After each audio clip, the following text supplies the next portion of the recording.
विगत 2 वर्ष अघि दमकदुई ढुकुरपानीका निर बहादुर सार्कीले जीवनमै कहिले नसोचेको दर्दनाक दुर्घटनाको सामना गर्नु पर्यो। आफूले रङ लगाउने ठेक्का लिएको घरमा काम गर्ने क्रममा 3 तले घरको दोस्रो तलाबाट एक्कासी तल खस्दा उनी मुनि रहेको कम्पाउन्डको ठाडो रडमा परे।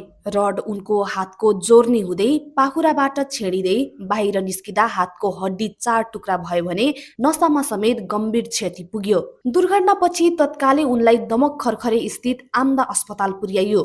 अस्पताल ल्याउँदा बिरामीको अवस्था अत्यन्तै जटिल रहेको र हात बचाउने कठिन हुने देखिएको चिकित्सकहरू बताउँछन्। निर बहादुरले आफूले त्यो हात फेरि चल्ला भन्ने कल्पना समेत नगरेको बताउँछन्। किनभने उहाँहरू त मेरा लागि त भगवान नै हुनुभयो। दिल्ली रिजाल अरुण शाह त अब भगवान नै हुनुभयो नि। अब त्यस्तो मान्छेलाई अहिले यस्तो बनाइदिनु भयो अनि आम्दा अस्पतालको इमर्जेन्सी वार्डमा राखेर तत्काल उपचार सुरु गरियो।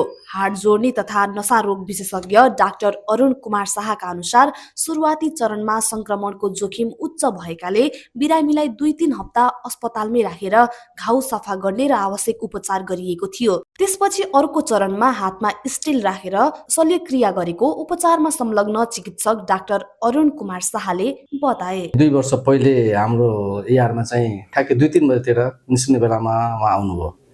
अनि आउँदाखेरि कस्तो भएको थियो भने हिस्ट्री लिँदै जाँदाखेरि 2 तल्लाबाट झर्नु भएको थियो। त्यो बाहिरको जुन रेलिङ हुन्छ जग्गाको त्यो रेलिङमा आएर यहाँदेखि छिरेर बाहिरबाट रड निस्केको। अब घर साउनेले चाहिँ त्यो कुर्सी राखेर 2-3 जनाले उचालेर बिरामीलाई यहाँबाट अब निकालेर ल्याउनु भयो। ल्याउँदाखेरि पुरै रगतले लतपतिएको अवस्थामा थियो केस।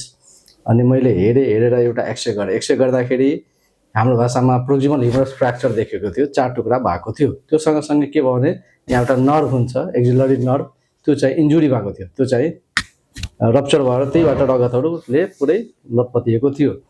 त्यसपछि मैले त्यसलाई तुरुन्तै के गरेँ भने हाम्रो भाषामा अलिअलि सानोतिनो केसको लागि सानोतिनो गर्नु पर्यो भने घाउ सफा गर्नु पर्यो भने लोकल एनेस्थेसिया दिएर मैले इमर्जेन्सीमै त्यो बिरामीलाई सरसफाइ गरिदिएँ। गरेर त्यसलाई मैले भर्ना गरेँ। भर्ना गरेपछि अर्को दिन अपरेसन कोठामा लगेर सफा गर्दाखेरि त्यो पाके जस्तो देखिन्थ्यो। त्यसलाई हामीले भर्ना गरेर मोटामोटी 2-3 हप्ता जति राखियो। राखेर मल्टिपल टाइम हामीले त्यसलाई डेब्राइडमेन्ट गर्दै, हाम्रो भाषामा घाउ सफा गर्ने भनेको डेब्राइडमेन्ट गर्दै त्यो घाउलाई जाति पार्यो। पार्दाखेरि जुन नर्भ रप्चर थियो त्यसलाई पनि हामीले रिपेयर गर्यो। त्यो गरिसकेपछि उसको हात चाहिँ चलिरहेको थिएन। तर हामीले उहाँलाई सान्त्वना दियो कि यो चल्छ, बिस्तारै चल्छ, त्यसको लागि तपाईँ नआत्तिनुहोस्, हामी यहाँ तपाईँले जाति गर्छौँ भनेपछि उहाँलाई विश्वास भयो। त्योभन्दा पहिले पनि 1-2वटा केस यस्तो भएको छ जुन कि जस खुट्टा पुरै छिनिएको थियो, त्यो खुट्टालाई पनि हामीले जोडेको छौँ। त्यो भएर उहाँबाट विश्वास गरेर आउनुभयो।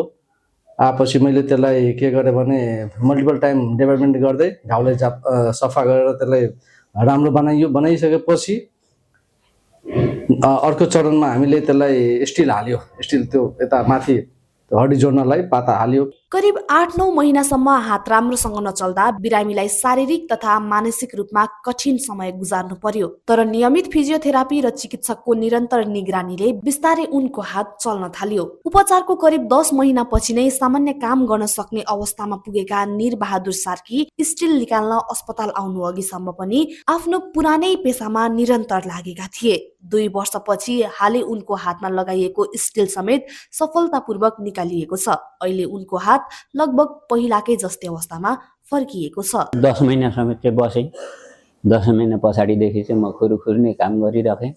अब अहिले पनि आजभन्दा 5-6 दिन अगाडि काम गरेरै म यहाँ आएको हुँ। आम्दा अस्पतालका लागि यो केस नयाँ भने होइन। यस अस्पतालमा यसअघि पनि यस्ता र यसभन्दा जटिल दुर्घटनाका बिरामीहरूको सफल उपचार भइसकेको अस्पतालले जनाएको छ।